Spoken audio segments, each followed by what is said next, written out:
Un amas de galaxies datant de l'univers primordial. Cette image a été créée à partir de données collectées par l'Observatoire européen austral. On la surnomme la toile d'araignée, une galaxie située à 10 milliards d'années-lumière. Tout ce que nous savons des corps célestes au-delà de notre système solaire, nous le devons à nos télescopes. Ils observent à des longueurs d'onde diverses et variées. On les trouve généralement à haute altitude. Certains sont même en orbite, par-delà notre atmosphère. Sans télescope, notre compréhension de l'espace lointain serait très limitée.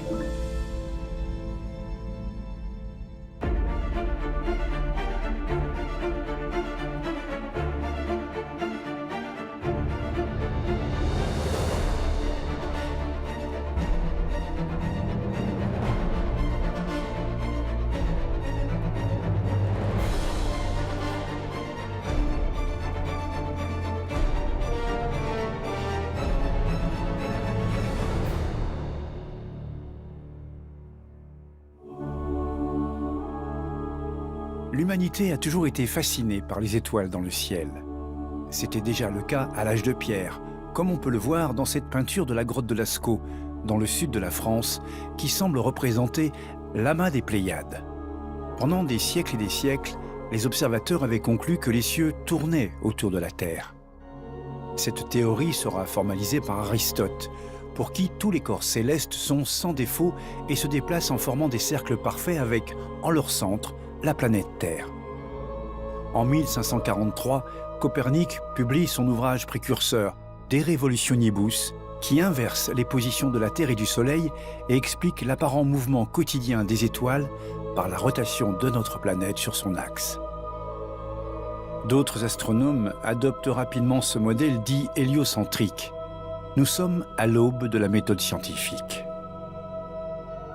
Si les chefs religieux n'apprécient guère que les astronomes sèment la pagaille dans le ciel, ils font preuve d'une certaine tolérance quand de nouvelles formules leur permettent de prédire plus facilement la position des planètes. Il faudra encore des décennies avant que cette nouvelle représentation de l'univers ne soit confirmée scientifiquement. De plus en plus d'astronomes prennent leur distance avec la vision aristotélicienne du Soleil, de la Lune et des planètes. Mais un outil leur manque encore pour progresser davantage. En 1609, Galilée fabrique un télescope qu'il pointe vers les cieux. Après avoir observé les phases de Vénus et l'orbite des lunes de Jupiter, il est convaincu que le modèle copernicien est bel et bien le bon. Il sera convoqué par le pape Urbain VIII et passera le restant de ses jours assigné à résidence. Les écrits de Galilée seront interdits par le pape et le resteront pendant plus de 2 siècles. Pourtant, leur influence ne cessera de s'étendre aux 4 coins de l'Europe protestante. Lors de ses études, le jeune Isaac Newton s'intéresse aux idées très modernes de Galilée. En 1668, il conçoit et fabrique un nouveau type de télescope qui intègre des miroirs incurvés à la place des lentilles habituelles. L'analyse du mouvement des planètes par Newton découle des travaux de Kepler, qui suggèrent que les planètes effectueraient des trajectoires elliptiques et non circulaires.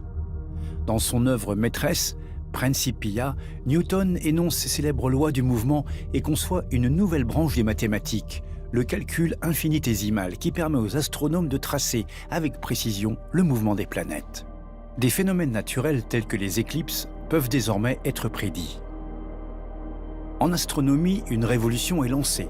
Grâce à l'évolution constante du télescope et des mathématiques, 2 outils indispensables à l'observation et à la compréhension. Aujourd'hui encore, les télescopes astronomiques continuent de s'inspirer du concept de Newton. En 1919, la construction du télescope Hooker d'un diamètre de 2,50 m est terminée. Situé sur le mont Wilson, près de Pasadena, son observatoire accueille une communauté scientifique grandissante. Le jeune Edwin Hubble intègre l'équipe du mont Wilson. À l'époque, on pensait que notre galaxie, la Voie lactée, était l'univers dans son intégralité. La distance des planètes au sein du système solaire est calculée grâce à un outil, la triangulation. Si cette méthode permet de calculer la distance d'étoiles proches, pour des objets situés à des milliers d'années-lumière, elle est tout sauf pratique. Hubble, à l'aide d'une nouvelle technique se basant sur un type d'étoile précis, les céphéides, démontre que certains objets célestes nommés les nébuleuses seraient en réalité des galaxies situées à des distances autrefois inconcevables. Si Copernic avait découvert le système solaire, c'est carrément l'univers que Hubble découvre. Et une autre observation insolite est faite. L'univers serait en perpétuelle expansion. En 1948, la construction du télescope Hale, d'un diamètre de 5 mètres, est terminée sur le mont Palomar. Il permet d'étudier un phénomène, la synthèse d'éléments lourds générés par les supernovas, des explosions d'étoiles. C'est à l'observatoire Palomar que les quasars des radioastronomes sont perceptibles pour la première fois sur le spectre visible. Aujourd'hui, on les appelle des noyaux actifs de galaxies, de vastes nuages d'hydrogène plongeant en spirale dans un trou noir. Le télescope Hale a été rénové à plusieurs reprises et continue, encore aujourd'hui, d'apporter une contribution précieuse à la science. Mais son miroir géant de 5 mètres de diamètre devrait bientôt atteindre ses limites, comme souvent pour ce genre d'instrument. Les objets en verre lourds et imposants ont tendance à s'affaisser et à se déformer à chaque manipulation. Vers la fin de la Seconde Guerre mondiale, l'URSS et les USA se livrent tous deux à des expériences sur les missiles V2 qu'ils ont confisqués aux Allemands. Pour le jeune astrophysicien Lyman Spitzer, les nouvelles possibilités sont nombreuses. Pensé comme un missile balistique, le V2, qui contient une tête nucléaire d'1 tonne, traverse brièvement l'atmosphère. Spitzer comprend que la tête nucléaire pourrait être remplacée par du matériel scientifique. Il appelle à la construction d'un télescope orbital. Pour Spitzer, les avantages d'un tel projet sont évidents. Mais il a des décennies d'avance sur la technologie qui pourrait le rendre possible. En 1966, la NASA travaille sur une série de petits observatoires astronomiques orbitaux. Pour la première fois, les astronomes vont pouvoir réaliser des observations dans la partie ultraviolette du spectre. C'est là un des grands avantages que, comme Lyman Spitzer l'avait compris, présente l'astronomie au-delà de notre atmosphère. 2 lancements échouent à cause de difficultés techniques.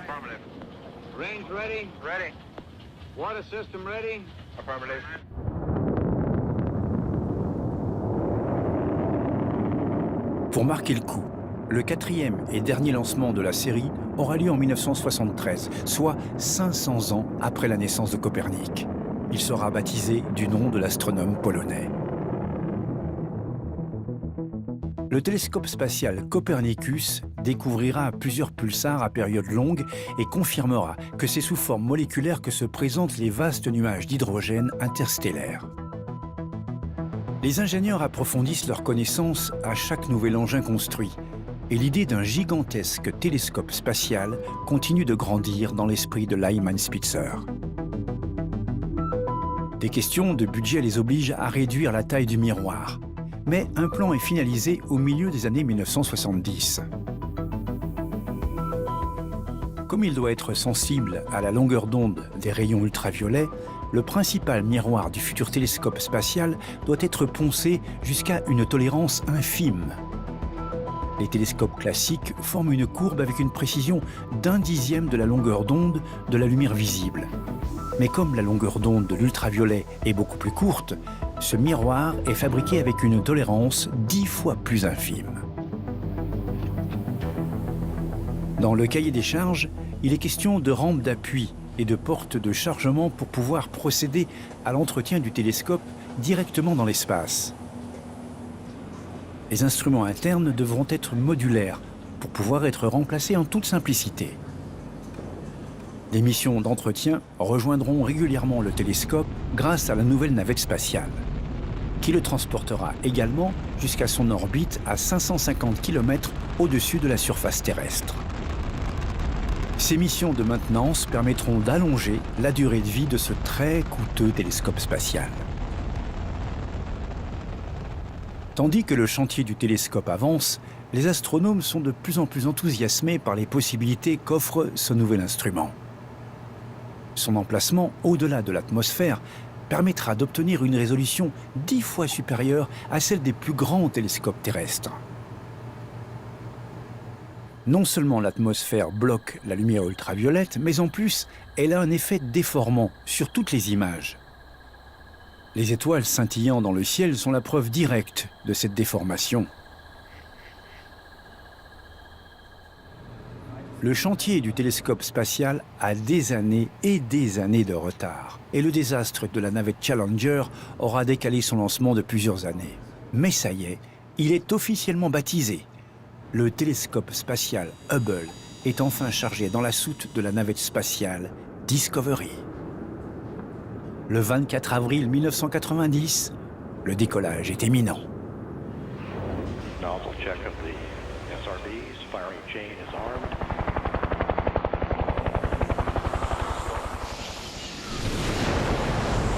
T-minus 6, 5, 4, 3, 2, 1. And liftoff of the Space Shuttle Discovery with the Hubble Space Telescope, our window on the universe.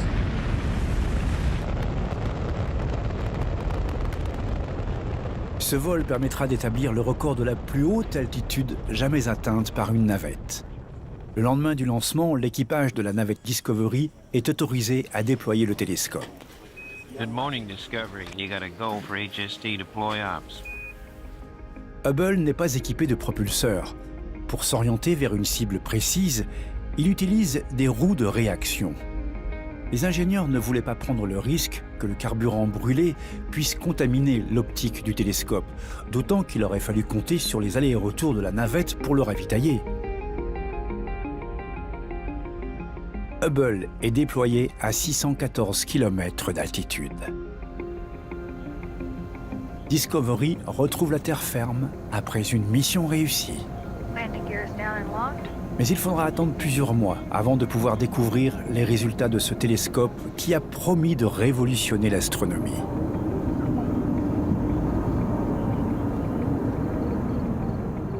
Au centre des opérations Goddard dont dépend le télescope spatial, les techniciens lancent une séquence d'activation de Hubble lente et fastidieuse. Les premières images sont décevantes. Elles manquent de la clarté qu'on attendrait d'un télescope spatial à grande ouverture. David Leckrone est le chercheur principal du projet. Une erreur avait été commise pendant la fabrication et le miroir principal s'était avéré trop plat. Ils avaient retiré trop d'épaisseur. Ça s'est vraiment joué à une fraction de cheveux. La presse parle de Hubble comme d'une poubelle de l'espace. Et la réputation de la NASA en prend un coup. Hubble est en orbite et répond correctement aux commandes émises depuis la Terre. Mais sa vision est bien floue. La NASA planche sur une solution pour réparer ce nouveau télescope spatial qui leur a coûté bien cher. Ils comprennent qu'il est possible d'installer des lentilles correctrices, mais ils n'ont plus le droit à l'erreur. Les sous-ensembles du télescope sont eux aussi dans le collimateur. Les composants qui ne sont pas à la hauteur seront remplacés. Perkin-Elmer, l'entreprise qui avait poncé le miroir principal, s'était fié à un dispositif de contrôle assemblé de manière incorrecte. La bonne nouvelle, c'est que cette erreur, appelée aberration sphérique, est relativement homogène. Ball Aerospace est chargé de poncer minutieusement une série de lentilles correctrices contenues dans une unité qui viendra remplacer le photomètre à grande vitesse. Nous avions un moyen de corriger cette aberration sphérique et comme Hubble avait été pensé pour pouvoir être réparé, ce n'était plus un problème. Les spécialistes s'entraînent de manière intensive dans la piscine de flottabilité neutre. En plus des composants optiques, les gyroscopes devront bientôt être remplacés et les panneaux solaires qui émettent des vibrations dans tout le télescope vont eux aussi être échangés. T-minus 15 seconds. En décembre 1993, la mission de maintenance est prête à décoller.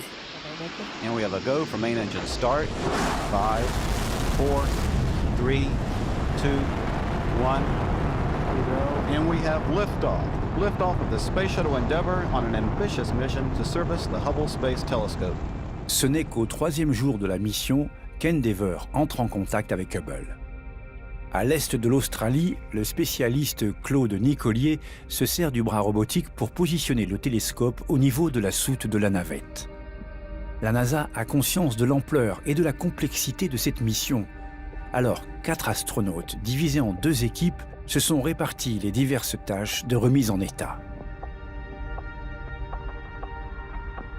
Les 5 jours qui suivent, lors de 5 sorties dans l'espace dignes de marathon, les astronautes installent les nouveaux composants du télescope et retirent les anciens qu'ils ramèneront plus tard sur Terre. Pendant ce temps-là, les techniciens du Centre des opérations du télescope spatial surveillent le comportement de Hubble. Chaque fois qu'un problème se présente, il est réglé méthodiquement. Un panneau solaire endommagé ne peut pas être récupéré. Il est donc abandonné et brûlera dans l'atmosphère. L'équipe scientifique à qui Hubble est destiné est ravie des progrès réalisés. Mais il faudra encore plusieurs semaines avant d'avoir confirmation que tout est en ordre. Right now, it's looking very, very good that we've accomplished all we needed to accomplish for the optical correction of HST. And that's good news for astronomy. And it's good news for NASA to get over this little episode in our history. Au début de l'année 1994, ils parviennent enfin à avoir des images.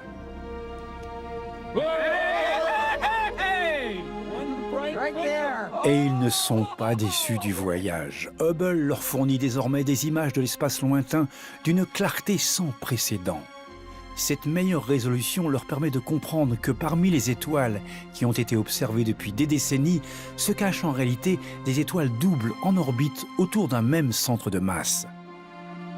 Quand Edwin Hubble se sert du télescope Hooker pour déterminer que l'univers est en expansion, il observe un décalage vers le rouge, c'est-à-dire un écart des raies spectrales vers la partie rouge du spectre visible observé chez les galaxies lointaines. C'est ce qui arrive quand un objet s'éloigne de la personne qui l'observe. Plus la galaxie est distante, plus le décalage est grand. Ce rapport, c'est ce que l'on appelle la constante de Hubble. Il avait fait appel aux outils les plus avancés de son époque. À présent, le télescope, baptisé en l'honneur d'Edwin Hubble, va permettre d'affiner ses estimations à un degré de précision bien plus élevé. Les astrophysiciens voudraient déterminer avec précision la constante de Hubble, la vitesse à laquelle l'univers ne cesse de s'étendre. Selon une hypothèse, la force d'attraction gravitationnelle ralentirait cette expansion. Plusieurs groupes pensent pouvoir vérifier cette hypothèse.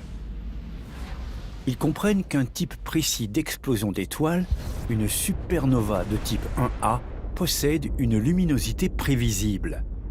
Consigner avec précision la luminosité de supernova 1A très éloignée permettrait d'en déterminer la distance. La différence entre les données du décalage vers le rouge et cette luminosité perceptible pourrait suggérer une variation de la vitesse d'expansion. Mais trouver des télescopes terrestres pour visualiser et suivre les variations de luminosité de ce type de supernova s'avère d'une grande difficulté. La clarté des images obtenues grâce au télescope Hubble leur faciliterait la tâche. Mais des collègues de ces chasseurs de supernova suggèrent que des poussières cosmiques pourraient réduire la luminosité des objets à de telles distances. Les exemples sont trop limités pour pouvoir fournir des résultats plausibles. Alors, les preuves concrètes de l'expansion de l'univers devront attendre. Jusqu'à 10% du temps d'observation de Hubble sont alloués au bon vouloir du directeur du télescope spatial. En 1995, les chercheurs décident de repousser les limites de Hubble. Ils veulent observer les confins les plus lointains de l'univers. Cet exercice est baptisé le champ profond. Ce qu'ils espèrent sonder à des profondeurs aussi extrêmes sera forcément dans les ténèbres. Alors, le temps d'exposition du télescope devra être d'une durée de plus de 10 jours. Une région cible dénuée d'étoiles proches trop brillantes est sélectionnée. Ce qui est amusant dans cette histoire de champ profond, c'est qu'ils ont choisi un endroit où il n'y avait rien. Ils ont regardé, ils se sont dit, il n'y a strictement rien. Certains astronomes estiment qu'observer une zone totalement vide pendant 10 jours est une perte d'un temps précieux. Et ce n'est pas une tâche facile d'un point de vue technique. Le temps d'exposition exprimé est de 11,2 jours, mais ce qui est peut-être plus parlant encore, c'est le nombre d'orbites qu'il nous aura fallu pour y parvenir. 400 orbites du télescope Hubble pour obtenir cette image. Les données de Hubble révèlent que cette surface prétendument vide est en réalité tout sauf déserte. Lorsqu'on prend les objets les plus flous sur cette image, à quoi correspondent-ils en réalité? Bien souvent à des galaxies lointaines. Ces champs profonds nous permettent de mettre en évidence tout un univers qui regorge de galaxies, des centaines de milliards de galaxies. Dans un seul champ profond à peine, on aperçoit des milliers de petites taches lumineuses. Ce sont des galaxies lointaines. Grâce à cela, nous pouvons comparer les galaxies que nous voyons briller à des milliards d'années-lumière aux galaxies plus proches de nous ou même à notre propre Voie lactée pour voir ce qu'elles ont de similaire ou de différent. Ce que Hubble a révélé, c'est que l'univers a bel et bien changé pendant ces milliards d'années d'existence. C'est une investigation que refera Hubble à plusieurs phases de son existence, notamment après chaque mise à niveau. Pour pouvoir analyser encore et encore la même zone et réaliser les multiples expositions nécessaires à ses recherches sur le champ profond, le système de pointage fin de Hubble peut orienter le télescope avec une précision de plus de 2 millionièmes de degré. 3 capteurs de pointage fin permettent de cibler des étoiles de référence. Et 6 gyroscopes permettent de déterminer la vitesse et la direction du moindre mouvement involontaire. Ces 2 systèmes transmettent les informations recueillies au système de guidage qui donne alors les instructions nécessaires aux 4 roues de réaction.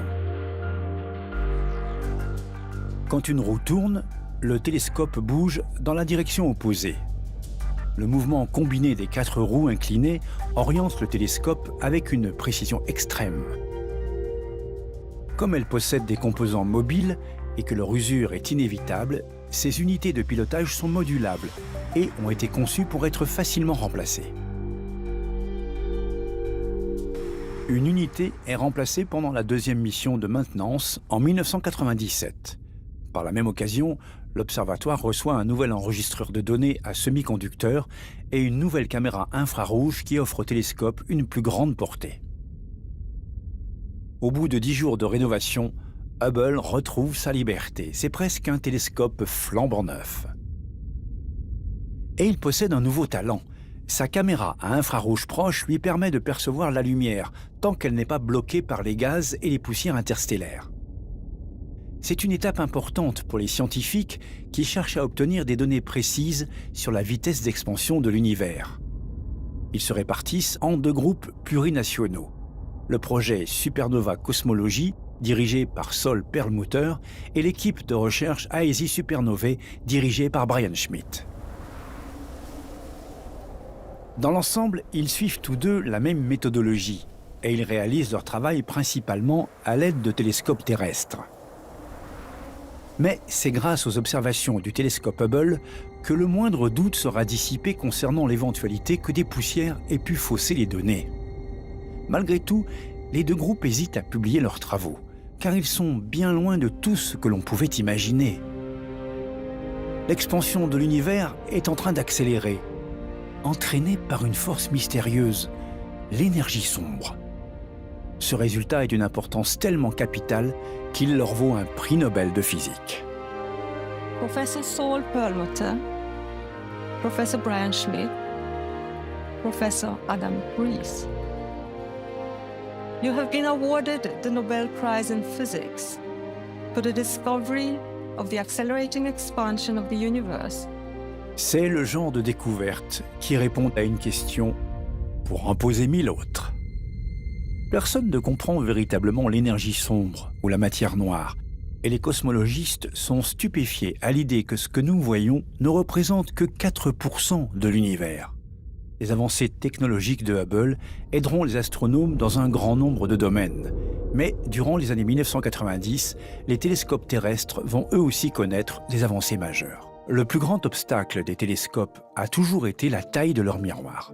Mais en 1989, l'Observatoire européen austral termine la construction du New Technology Telescope, équipé d'un miroir particulièrement fin de 3,6 mètres de diamètre.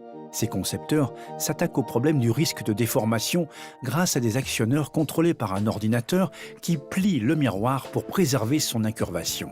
Baptisée optique active, cette technologie a été adoptée par tous les observatoires modernes. Au milieu des années 1990, les deux télescopes Keck du mont Mauna Kea à Hawaï sont les premiers à suivre le mouvement. Chacun possède un miroir principal de 10 mètres de diamètre, composé de 36 segments hexagonaux. Grâce à la méthode de l'optique active, des actionneurs positionnés derrière chaque hexagone leur permettent d'agir comme un seul et même miroir.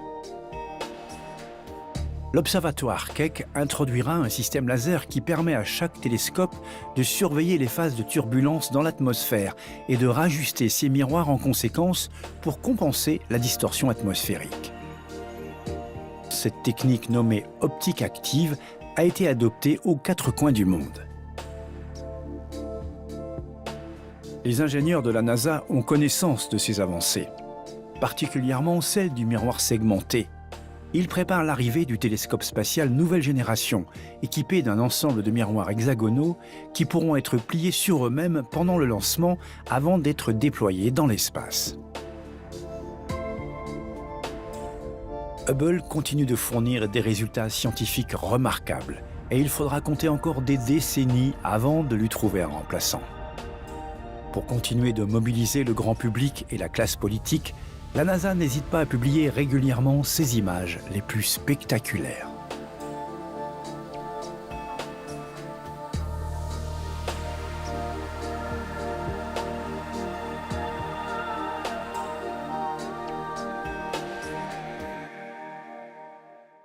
Here at the -V2 side of the Hubble Space Telescope. Of course, La NASA prévoit une 3e mise à niveau de Hubble au milieu des années 2000.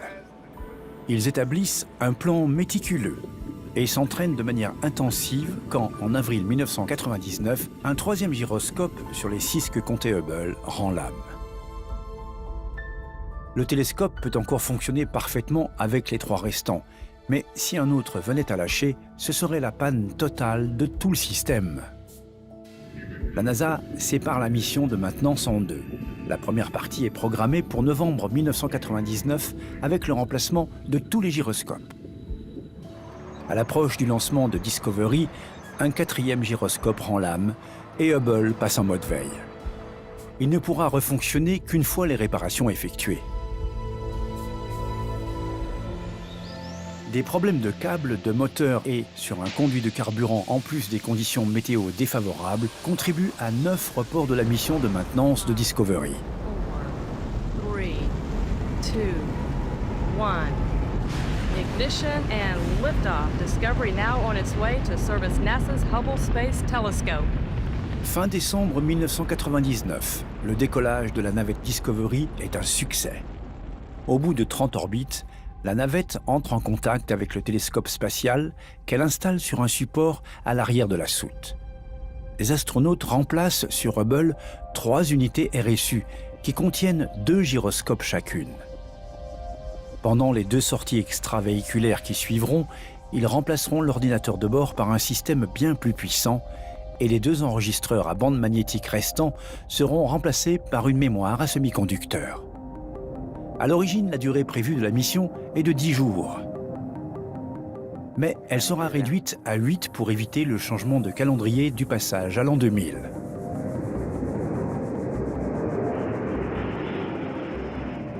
Les spécialistes craignaient que certains ordinateurs du centre de contrôle supportent mal le bug de l'an 2000. La mission est un succès, mais la 2e partie de la réparation de Hubble devra attendre encore 14 mois. Même si le télescope aura été entièrement rénové, les ingénieurs préparent déjà le prochain vol de maintenance.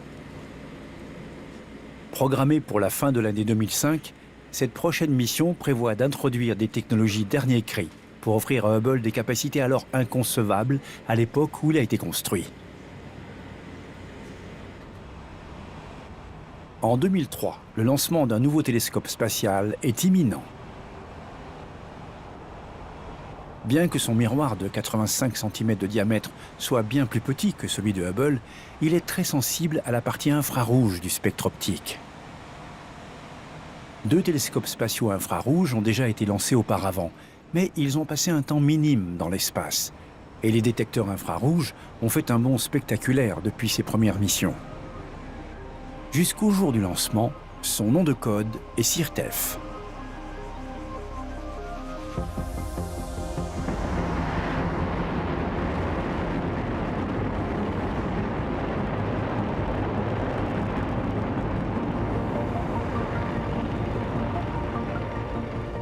Lorsque sa mise en orbite autour du Soleil et à proximité de la Terre est réussie, il est rebaptisé le télescope spatial Spitzer, en hommage à Lyman Spitzer, l'homme qui avait toujours cru en ces observatoires de l'espace.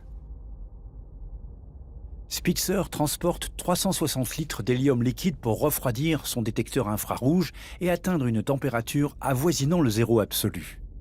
Il parvient à percer de vastes nuages de poussière pour mettre au jour des étoiles très pâles et très distantes, changeant ainsi l'idée que se faisaient les astronomes de corps très familiers. Rapidement, des chercheurs de l'Université du Texas à Austin se servent de Spitzer pour localiser une faible lueur dans un nuage de gaz et de poussière. Il se pourrait que ce soit une jeune étoile à ses premiers stades de développement. En 1999, lors d'un relevé d'étoiles relativement proche, les astronomes découvrent une naine rouge légèrement plus grande que la planète Jupiter dans la constellation du Verseau. C'est une étoile ancienne. Elle est née 3 milliards d'années plus tôt que notre Soleil. Elle est baptisée 2 masses J230629228-0502285. Ce n'est pas un nom très accrocheur, mais elle est digne d'intérêt.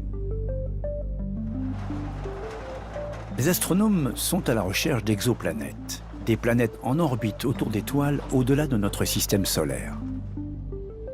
Cette étoile est suffisamment petite pour que sa lumière faiblisse lorsqu'une planète circule devant elle. Un télescope contrôlé à distance appartenant à l'Observatoire européen austral est construit dans l'objectif de détecter des exoplanètes. En surveillant l'éclat d'une étoile, il serait possible d'en déduire qu'une planète en orbite passe devant. Ce télescope est nommé le TRAPPIST Sud. C'est la contraction en anglais de Petit Télescope dédié aux planètes en transit et aux planétésimaux. Lorsqu'il examine la naine rouge, des variations de lumière suggèrent que 2 planètes gravitent autour de cette étoile. Bien heureusement, elle sera renommée TRAPPIST 1, comme l'observatoire. Les télescopes du monde entier vont pouvoir se tourner vers elle. La sensibilité à l'infrarouge de Spitzer le rend idéal pour ce genre de recherche, même si ses concepteurs ne se doutaient pas qu'un jour, c'est aussi à ça qu'il pourrait servir. Spitzer va découvrir 5 autres planètes en gravitation autour du système TRAPPIST. Les chercheurs sont absolument ravis. Ces planètes font presque toute la même taille que la Terre. Finalement, Hubble va lui aussi s'intéresser au système TRAPPIST pour examiner l'atmosphère de ces planètes. C'est la toute première fois qu'une analyse spectrométrique d'une exoplanète est réalisée.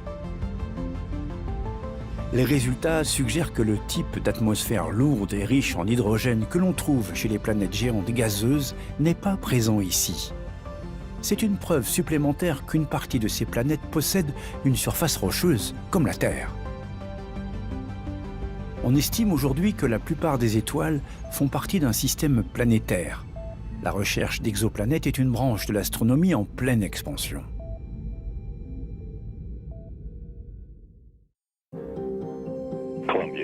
Le 1er février 2003, la navette spatiale Columbia se désagrège en pénétrant dans l'atmosphère.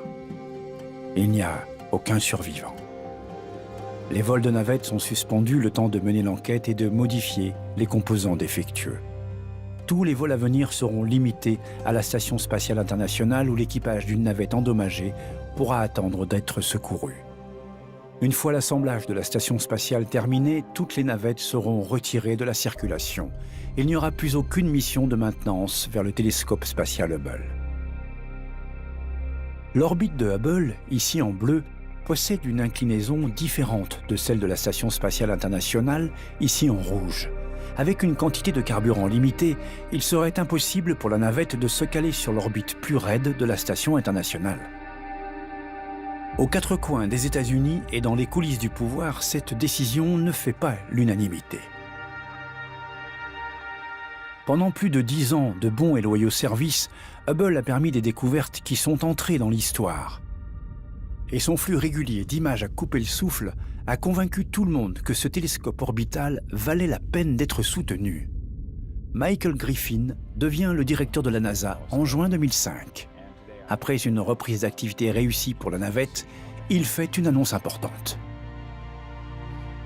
We are going to add a shuttle servicing mission to the Hubble Space Telescope to the shuttle's manifest to be flown before it retires. C'est une décision qui est bien accueillie, mais il n'y a pas une minute à perdre. Même si cette mission de maintenance ne doit pas décoller avant 2 ans et demi, des pièces de rechange doivent être fabriquées. Les procédures doivent être mises en place et l'équipage doit être parfaitement formé. Une nouvelle caméra encore plus puissante et un nouveau spectromètre UV devront être installés. Le précédent spectromètre, le STIS, est tombé en panne. Son système d'alimentation va devoir être réparé dans l'espace. Rien de tel n'a jamais été tenté auparavant, et un nouvel ensemble d'outils va devoir être conçu pour y parvenir. Pour chaque heure passée dans l'espace sur une tâche bien précise, au moins 10 heures auront été consacrées à s'entraîner dans la piscine de flottabilité neutre. Tout le monde a conscience que c'est la dernière fois qu'Hubble sera réparé. Alors toutes les mesures imaginables sont prises pour prolonger le plus possible la durée de vie du télescope. Les systèmes essentiels, les gyroscopes, l'ordinateur de bord et les batteries devront tous être remplacés. En 2007, les choses se compliquent encore davantage. L'ACS, ou caméra de relevé avancé, ne répond plus.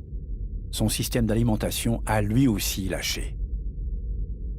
C'est l'instrument le plus utilisé à bord de Hubble. Sans elle, le télescope est à moitié aveugle. Le 11 mai 2009. T-minus 10, 9, 8, 7, 6, 4, 3, 2, 1, and liftoff of Space Shuttle Atlantis.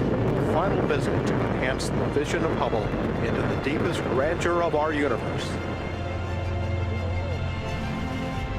La toute dernière mission de maintenance de Hubble sera aussi la plus ambitieuse d'entre toutes. Au bout de 5 sorties extravéhiculaires, tous les objectifs sont atteints. Mais cela n'a pas été sans difficulté. Une vis était coincée et l'une des unités contenant les gyroscopes refusait de s'insérer dans l'emplacement prévu à cet effet. La NASA règle ses problèmes comme elle sait si bien le faire. Un peu d'huile de coude et la vis finit par bouger et une autre unité RSU fera l'affaire. Encore une fois, Hubble se retrouve avec des capacités bien supérieures au modèle d'origine.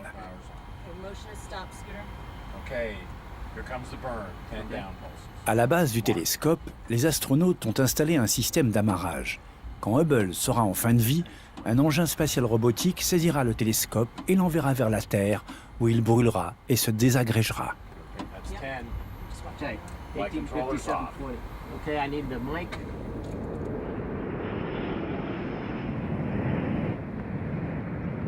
Ce sera forcément la dernière mission de maintenance car bientôt, il n'y aura plus de navette spatiale.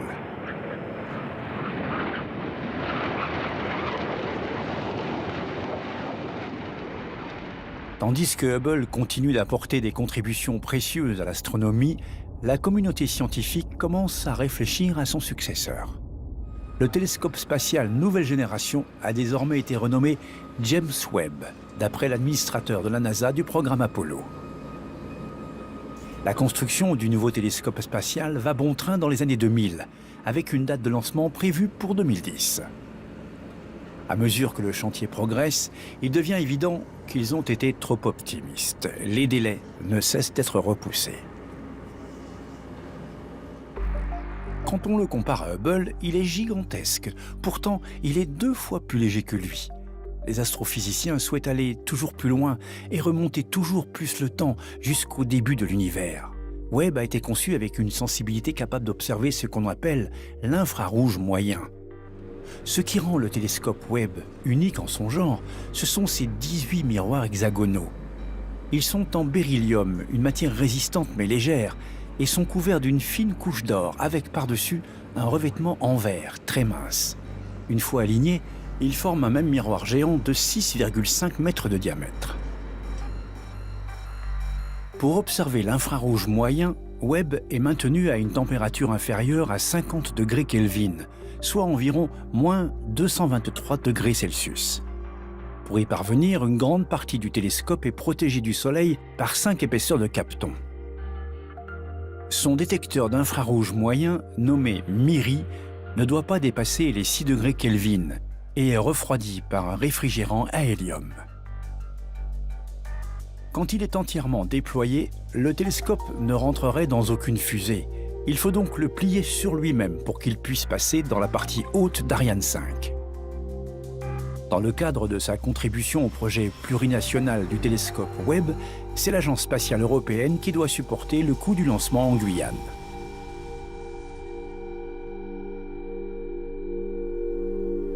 Mais avant de pouvoir décoller, il doit subir toute une batterie de tests. Étant donné sa grande taille, il ne peut pas être testé en un même ensemble. Les composants sont testés séparément. À présent, nous allons le secouer, lui faire subir des chocs sonores, le chauffer, le refroidir, pour nous assurer que tout va fonctionner exactement comme il le faut. La partie optique du télescope doit être testée dans une chambre à vide à basse température, dans les mêmes conditions que dans l'espace. Dans les années 1960, la NASA a construit la chambre A pour accompagner le programme Apollo. C'est la plus grande chambre à vide au monde. Elle a été modifiée en profondeur en prévision du projet Webb. Elle a été nettoyée soigneusement et tapissée d'hélium pour atteindre la température glaciale nécessaire. Une fois la porte fermée, il faut près d'une semaine pour évacuer la chambre et 30 jours supplémentaires pour faire descendre la température interne à 40 degrés Kelvin.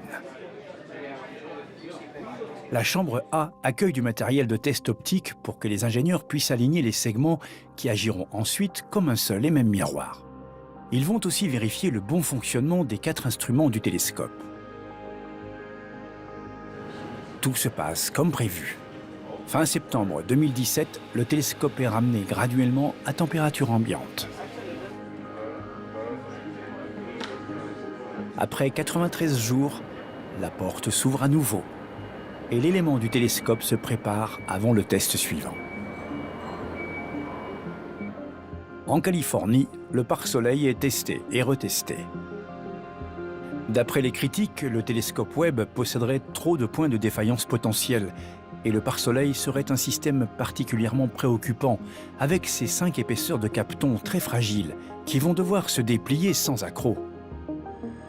En août 2019, tous les éléments du télescope spatial James Webb sont enfin assemblés, avec 12 ans de retard.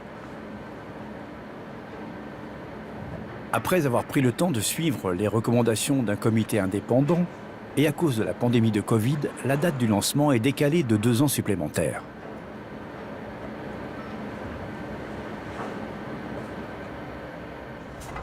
En septembre 2021, le télescope circule de nuit dans les rues de Los Angeles. La NASA décide de ne pas communiquer sur ce trajet car elle craint qu'un chargement aussi coûteux n'attire des gens mal intentionnés. Webb, à bord de son conteneur climatisé, tracté par un camion, est chargé sur un navire français pour rejoindre le site du lancement. 14 jours plus tard, il arrive à Kourou. À partir de là, il est entre les mains des Européens. Sur la base de lancement, Webb va pouvoir faire le plein de carburant. Contrairement à Hubble, le télescope Webb possède des propulseurs pour pouvoir corriger sa trajectoire et maintenir le cap. Les techniciens doivent porter une combinaison protectrice, car le carburant hypergolique est très toxique. Le carburant est une ressource limitée qui réduit la durée de vie du télescope.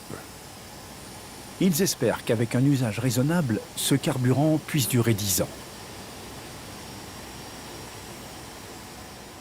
Au même moment, Ariane 5 est en cours d'assemblage.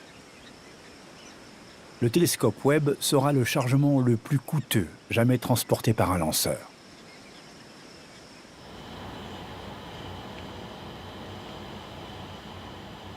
Le dernier élément qui vient compléter l'ensemble n'est autre que Webb. Cet Ariane 5 a été personnalisé pour répondre aux besoins uniques de ce télescope spatial.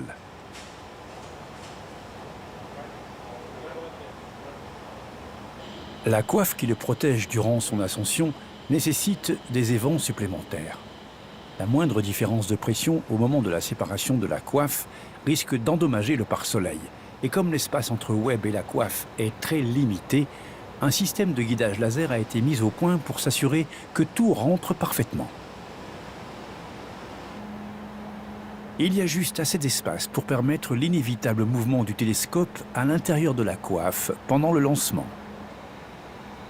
Il aura fallu 2 mois pour préparer jusqu'au bout le lancement et 3 décennies pour concevoir et construire le télescope spatial James Webb. 8, 7, 6. Enfin, le jour de Noël 2022, c'est le grand moment. Stop. Allumage Vulcain. Allumage UAP, décollage.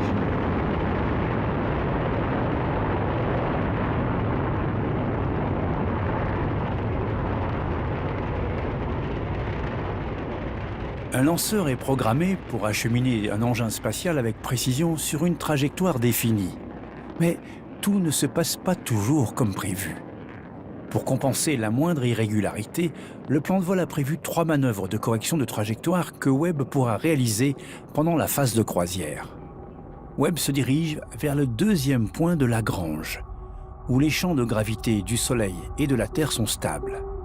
À 1,5 million de kilomètres de nous, le télescope spatial ne perçoit pratiquement aucune chaleur provenant ni de la Terre ni de la Lune.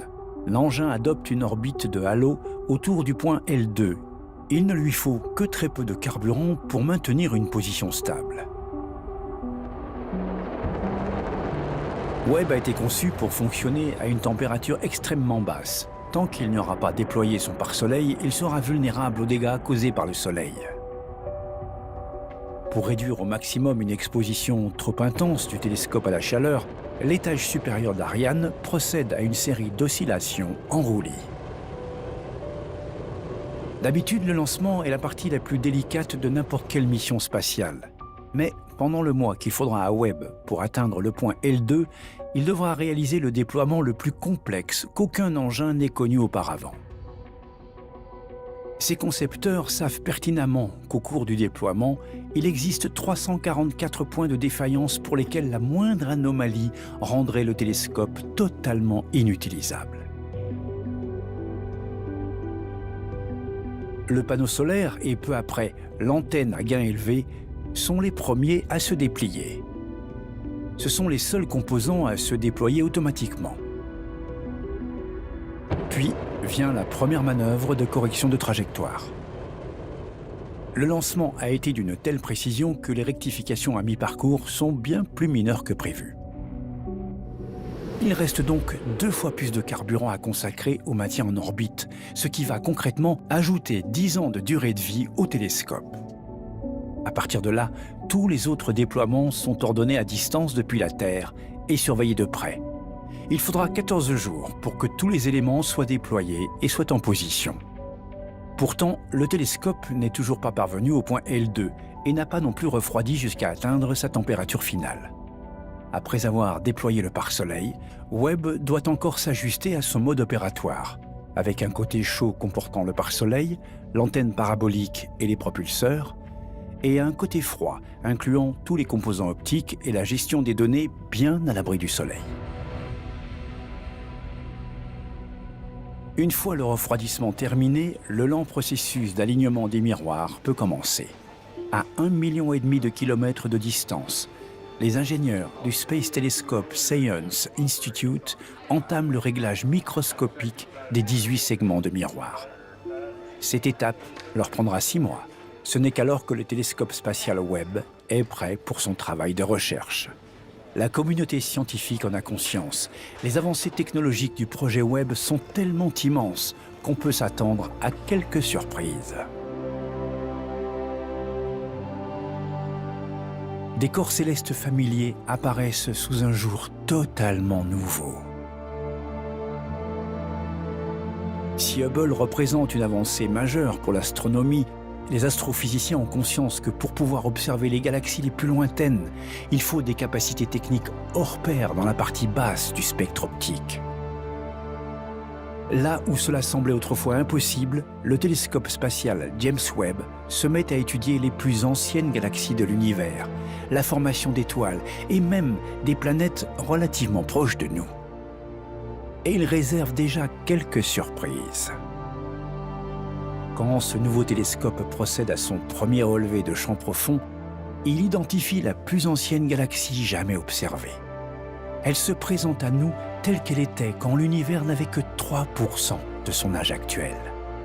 Webb devrait continuer d'être en activité pendant encore 25 ans environ. Et les données recueillies à ce jour grâce à ce télescope poussent déjà les chercheurs à se remettre en question et à réévaluer leur compréhension de l'univers.